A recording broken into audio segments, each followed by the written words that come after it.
মতিউর ভাই, আপনি ওই কবরের বিষয়টা বললেন যে কবরে ওই যে পাশে, মসজিদের পাশে কবর দিয়েও ভাই আজান শুনতে পাই, এরকম যে বিষয়টা বলছে মানুষ যখন মারা যায় তখন কিছু শুনতে পারে না। কিন্তু আমরা কবরস্থানগুলোতে দেখি বা দোয়া বা এরকম হাদিসও আছে, বিষয়টা স্পষ্ট না যে কবরস্থান দেখলে সেখানে সালাম দিতে হয়, আসসালামু আলাইকুম ইয়া আহলাল কবরে, বা আরো দোয়া আছে, এটা পড়তে হয়। তাহলে যদি কবরবাসী আমাদের কথা নাই শোনেন তাহলে আমরা সালাম দিচ্ছি কেন, এটা একটু যদি বলতেন।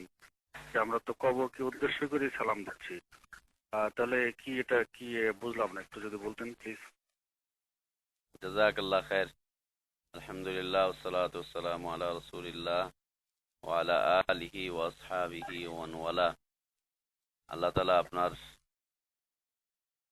চায় বরকত দান করেন। আল্লাহ আমাদেরকে আরো বেশি সচেতন করে তুলেন।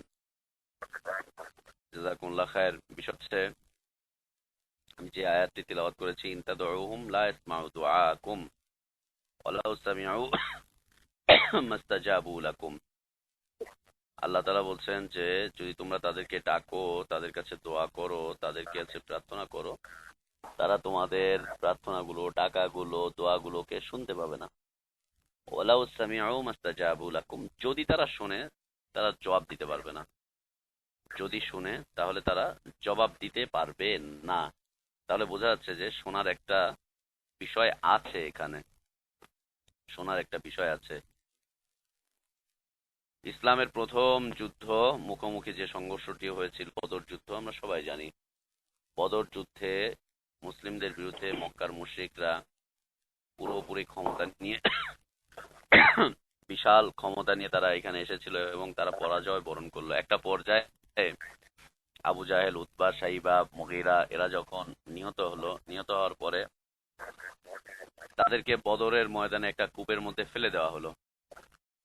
ফেলে দেওয়ার পরে আল্লাহ রসুল সাল্লাল্লাহু আলাইহি ওয়াসাল্লাম সেখানে গেলেন। যাওয়ার পরে তাদেরকে গিয়ে বলছেন, সহিহ হাদিসে এসেছে যে তাদেরকে গিয়ে বলছেন, এই অমুক অমুক অমুক, নাম ধরে ধরে সম্বোধন করে বলছেন, আমি কি তোমাদেরকে আজকের এই বিষয় সম্পর্কে সতর্ক করিনি? আমি কি তোমাদেরকে জানাইনি যে তোমরা একটা ধ্বংসাত্মক দিনের দিকে তোমরা এগিয়ে যাচ্ছ, তোমরা লাঞ্ছিত হবা, তোমরা অপদস্থ হবা? এই বিষয়ে কি আমি তোমাদেরকে আগে থেকে অবগত করিনি? তখন সাহাবীরা জিজ্ঞেস করলেন, বললেন যে ইয়া রাসূলুল্লাহ, ওরা তো মৃত্যু বরণ করেছে, ওরা তো শুনতে পাচ্ছে না। তখন তাদেরকে সাহাবীদেরকে বলছেন যে এরা খুব শুনতে পাচ্ছে, ভালোভাবেই শুনতে পাচ্ছে, এবং তোমরা যেমন ভাবে শুনতে পাচ্ছ এরা আজকে তার চাইতেও বেশি শুনতে পাচ্ছে।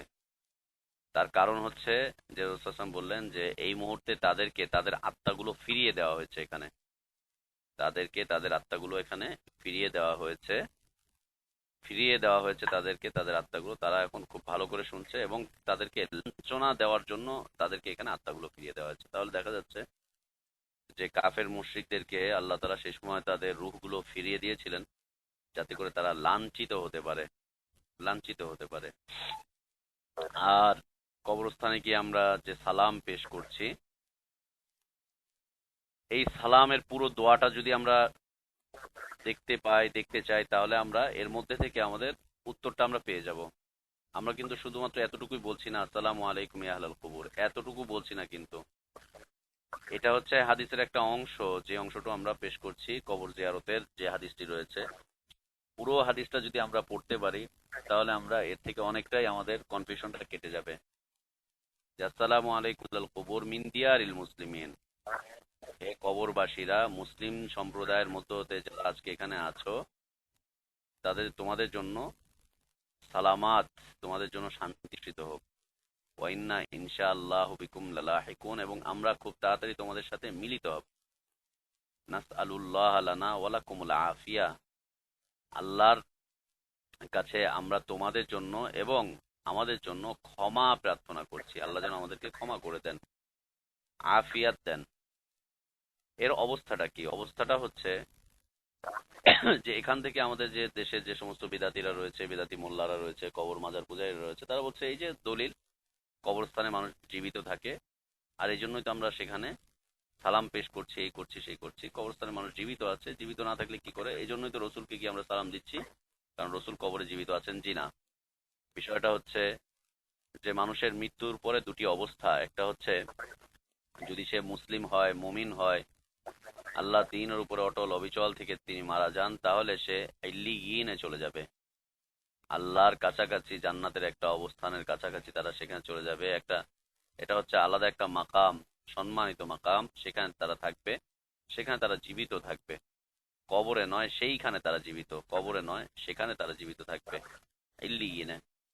আর অপরাধী যারা কাফের মুশরিক হয়ে মৃত্যুবরণ করবে তাদের জন্য অবস্থা হচ্ছে সিজ্জিন, একটা কারাগার, সেখানেও তারা জীবিত থাকবে, কবরে নয় বরং সেখানে তারা জীবিত থাকবে। এই বিষয়টা হচ্ছে যে যে যেখানে থেকেই যে যেখানে থেকেই মৃত ব্যক্তিদের জন্য দোয়া করবে, আল্লাহ তাআলা তাদের আত্মার কাছে সেই দোয়াটা পৌঁছে দিবেন। যে যেখানে থেকেই রাসূল সাল্লাল্লাহু আলাইহি ওয়াসাল্লামকে যে প্রান্ত থেকেই সালাম পৌঁছাবে, আল্লাহ সুবহানাহু ওয়া তাআলা স্পেশাল একটা মাধ্যম দিয়ে সেই সালামটুকু রাসূল সাল্লাল্লাহু আলাইহি ওয়াসাল্লামের কাছে পৌঁছে দিবেন। এটা কবরে নয় বরং এটা আল্লাহ রাসূল সাল্লাল্লাহু আলাইহি ওয়াসাল্লামের আত্মার কাছে, তিনি যেখানে আছেন, আইলিগিন আছেন, একটা সুউচ্চ স্থানে আছেন, সেখানে পৌঁছে দিবেন, কবরে নয়। তাহলে বলা হচ্ছে যে আমরা যে কবরস্থানে গিয়ে দিচ্ছি, হ্যাঁ ওটার বিধানটা এরকমই এসেছে, হুকমে তাআব্বুদি, এটা এরকমই হবে। রাসূল সাল্লাল্লাহু আলাইহি ওয়াসাল্লাম যে কথা বলেছেন যে তোমরা যেখানেই থাকো না কেন সেখান থেকে তোমরা আমার উপরে সালাত এবং সালাম পাঠ করো, পাঠাও। আর তোমরা যেখান থেকে এটা করো না কেন, আল্লাহ তাআলা সেখান থেকে আমার কাছে পৌঁছে দিবেন, আমার কাছে পৌঁছে দিবেন। বলা হচ্ছে যে আমার কাছে পৌঁছাবেন, কবরে পৌঁছাবেন এ কথা বলছেন না, বলছেন যে আমার কাছে পৌঁছে দিবেন, আমার কাছে পৌঁছানো হবে। এখন তিনি কোথায় আছেন? তিনি এখন আইল্লিয়িন আছে। ভালো ভালো আত্মা যারা আছে, মুসলিম যারা আছে, তারা আইল্লিয়িনে থাকবে। আর তাদের কাছে যে সমস্ত সালামগুলো পাঠানো হবে, সেই সমস্ত সালামগুলো তাদের কাছে আল্লাহ তাআলা তার একটা নির্দিষ্ট সিস্টেম আছে, মালাইকাদের মাধ্যমে, ফেরেশতাদের মাধ্যমে আল্লাহ তাআলা পৌঁছে দিয়ে থাকেন। একটা হাদিসে রয়েছে যে ফেরেশতাদের মাধ্যমে আল্লাহ তাআলা তাদের আত্মার মধ্যে পৌঁছে থাকেন, তাদের কবরে নয় বরং তাদের আত্মার মধ্যে পৌঁছে থাকেন। আমরা অধিকাংশ কবরই দেখতে পাবো, যে সমস্ত পুরন পুরন কবরস্থানগুলো আছে, কবর ভেঙে গেলে দেখা যায় যে সেখানে কোনো লাশ দেখা যাচ্ছে না, সেখানে কিছু সংখ্যক হাড্ডি দেখায়, পচা গলা হাড্ডি, পচা গলা দেহ, কিছু কাপড় খেয়ে ফেলেছে, কিছুই নেই। 1 বছর যাওয়ার পরে কবরস্থানগুলোতে দেখা যায় যে না, কবরের ভিতরে কিছুই খুঁজে পাওয়া যাচ্ছে না, সব কেটে মেটে সব শেষ হয়ে গেছে, কিছু সংখ্যক হাড় গোড় পাওয়া যায়। কবরে এই লোকটা নেই, সে কোথায় আছে? তাহলে হয় লিন আছে অথবা সিজ্জিনে আছে। তবে যারা সিজ্জিনে আছে তাদের জন্য দোয়া নেই, তাদের জন্য সালামত নেই, তাদের জন্য আল্লাহর পক্ষ থেকে কোনো কল্যাণ নেই। এই জন্য মুসলিমদের জন্য দোয়া করতে বলা হয়েছে। আর মুসলিমদের জন্য দোয়া করলে, সালাম দিলে আল্লাহ তাআলা তার নির্ধারিত পথ পদ্ধতিতে তাদের আত্মা পর্যন্ত এটাকে পৌঁছে দেন, কবরে নয়, তাদের আত্মা পর্যন্ত পৌঁছে দেন। আর এর আগে আমরা একটা আলোচনার মধ্যে বলেও ছিলাম যে কবর জিয়ারত করলে মানুষের মৃত্যুর স্মরণ হয়, কবর মানুষের মৃত্যুর স্মরণ হয়। রাসূল সাল্লাল্লাহু আলাইহি ওয়াসাল্লাম তার মায়ের কবর আল্লাহ সুবহানাহু ওয়া তাআলা নিষেধ করে দিলেন, তবে বললেন যে হ্যাঁ তুমি তোমার মায়ের কবরটাকে জিয়ারত করো। কেন? বা ইন্নাহা তুযাক্কিরুকুমুল মাউত, কেননা এই কবর জিয়ারতটা তোমাদেরকে মৃত্যুর স্মরণ করিয়ে দিবে। আজকাল কবরস্থানগুলোতে গেলে মানুষের মৃত্যুর কথা মনেই হয় না, মনে হয় যেন জালিশান জায়গা, এটা একটা শান্তির জায়গা। কি সুন্দর করে টাইলস দিয়ে বানিয়ে দিয়েছে, বাধাই করা, এটা করা সেটা করা, ফ্যান লাগানো কবরস্থানে, খাদেম আছে কবরটাকে পরিষ্কার পরিষ্কার পরিচ্ছন্ন করছে, উপরে আতর গোলাপ ছুটাচ্ছে। কবরস্থানে গেলে সেন্টের গ্রান দিয়ে পেট ভরে যায়, খাওয়া দাওয়া করা লাগে না, এত বেশি সেন্ট মারে কবরস্থানগুলোতে, মাজারগুলোতে, যে সেন্টের গ্রান দিয়ে পেট ভরে যায়, 1-2 বেলা না খেলেও কিছু হবে না।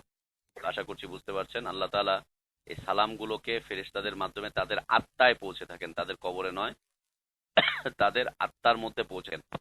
আর ওইখানে গিয়ে সালাম দিচ্ছি যে হ্যাঁ, ওইখানে গিয়ে সালাম দেওয়াটা হচ্ছে আল্লাহর পক্ষ থেকে বিধান করা, এটা যে এখানে এসে সালাম দিবে আর ফেরেশতাদের মাধ্যমে আল্লাহ তাআলা তো পৌঁছে দিবেন। আশা করছি বুঝতে পারছেন।